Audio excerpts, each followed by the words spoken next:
안녕하세요. 오늘은 제가 겪고 있는 이야기를 털어놓고 싶어서 사연을 보냅니다. 혹시 저와 비슷한 상황에 계신 분들이 있다면 조금이나마 위로가 되었으면 좋겠어요. 저는 결혼한 지 10년 된 40대 주부입니다.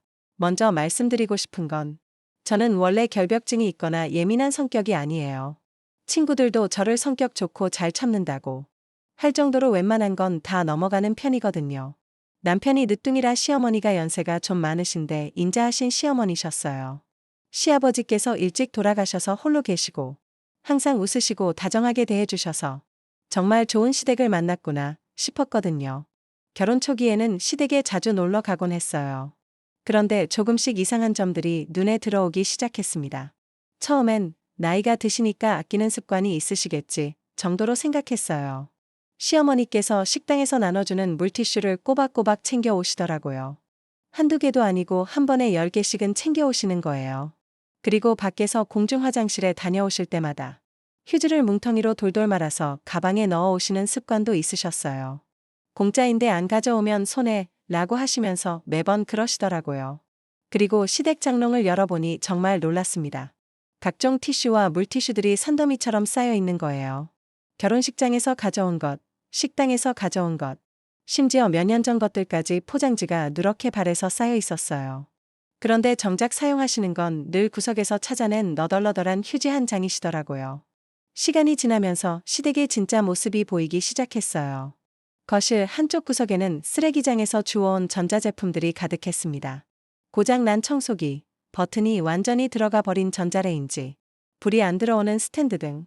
시어머니께 물어보니 고치면 쓸 수 있다고 하시는데 벌써 몇 년째 그 자리에 그냥 쌓여만 있더라고요.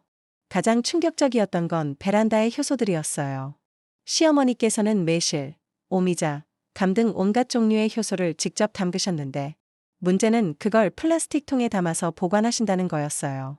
몇십 년이 지난 효소들은 색깔이 완전히 변해버렸고 어떤 건 곰팡이까지 피어 있었어요.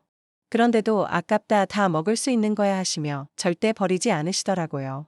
제가 조심스럽게 어머니, 효소병에서 미세 플라스틱이 분명히 나올 텐데 드시면 건강에 오히려 안 좋으세요. 말씀드려봤지만 요즘 것들이 뭘 알아. 옛날엔 다 이렇게 살았어. 전 순간 얼음이 돼서 그냥 아무 대꾸도 못했고요. 그 이후로 시댁에서 유통기한이 지난 음식들이 저희 집으로 오기 시작했어요. 라면부터 시작해서 통조림, 심지어 10년도 더 지난 고춧가루까지. 시어머니는 아깝잖아, 너희가 먹어 라고 하시는데 정작 유통기한이 한참 지난 것들이었어요. 시어머니께 이거 유통기한 지났다고 말씀드려봤지만 냉장 보관해서 상관없다고 하시는데 황당해서 할 말이 없어지더라고요. 처음엔 남편 눈치 보느라 어쩔 수 없이 받아오긴 했지만 집에 와서 남편 몰래 버리는 일이 반복되다 보니 정말 스트레스가 쌓이더라고요. 결정적인 사건이 있었어요. 어느 날 시댁에서 저녁을 같이 만들어 먹기로 했는데 제가 찬장에서 고추장을 꺼내서 뚜껑을 열었거든요. 그런데 고추장 표면이 온통 하얀 곰팡이로 뒤덮여 있는 거예요.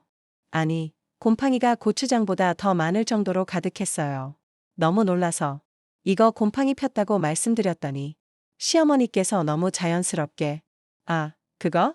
걷어내면 돼 라고 하시더라고요. 저는 정말 말이 안 나왔어요. 제가 급하게 어머니, 이건 정말 위험해요.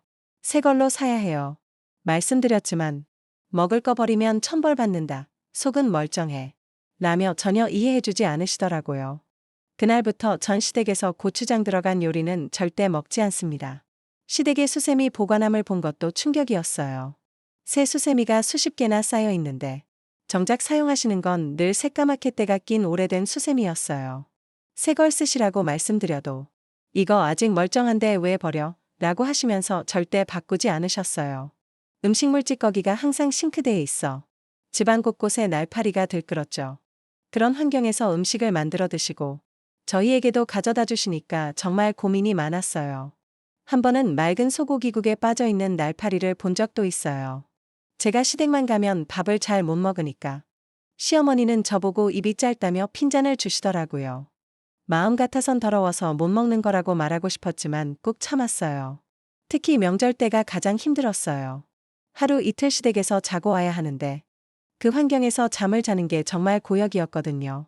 이불도 언제 빤 건지 모를 정도로 눅눅하고 냄새가 나고, 베개도 누렇게 변색되어 있고, 잠도 제대로 못 자고, 아침에 일어나면 온몸이 가렵고 답답했어요.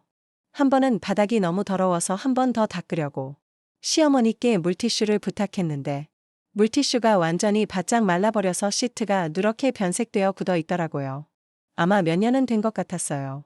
어머니, 이거 너무 오래된 것 같은데요. 라고 조심스럽게 말씀드렸더니, 아직 쓸 수 있는데 뭘.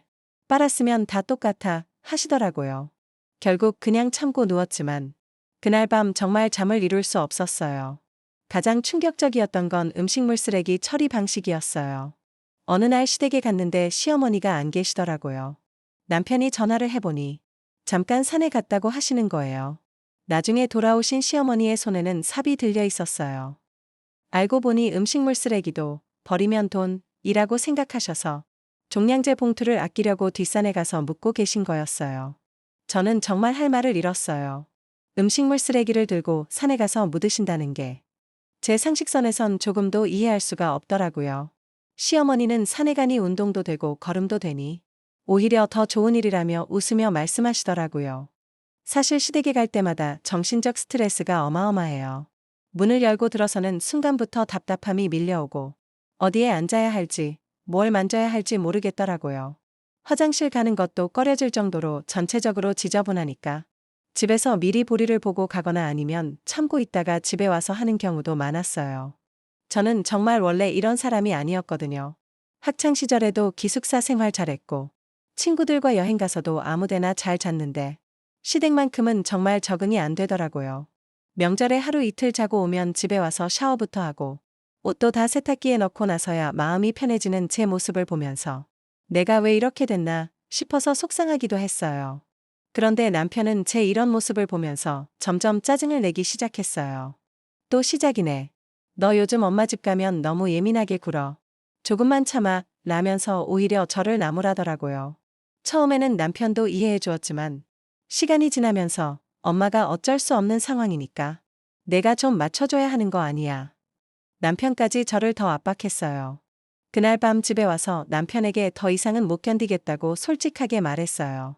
여보, 나 정말 한계야. 어머니의 저장 강박이 이제는 정신건강까지 위협하고 있어.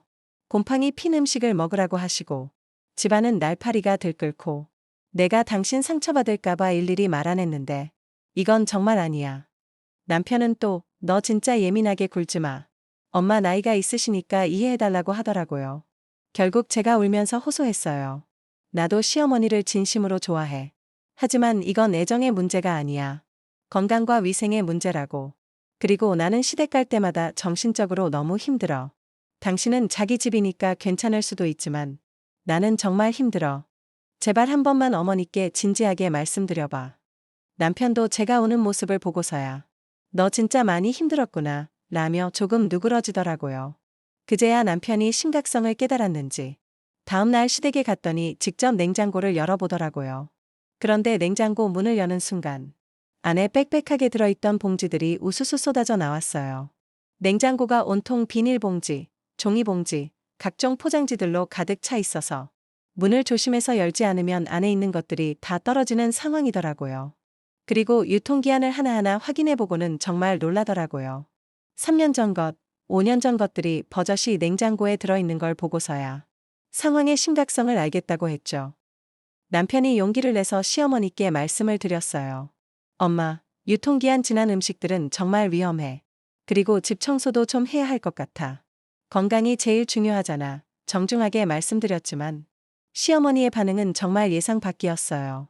화를 내시면서 요즘 젊은 것들은 그렇게 살림을 하니까 가난을 못 벗어나는 거야. 나는 평생 이렇게 살아왔는데 뭐가 문제야?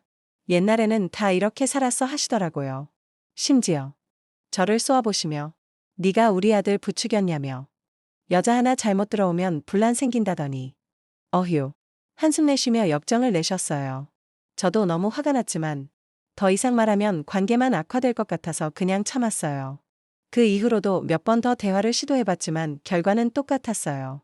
오히려 시어머니는 더욱 완고해지셨고 내 집에 간섭하지 말라며 아예 대화 자체를 거부하시더라고요. 남편도 결국 지쳤나 봐요.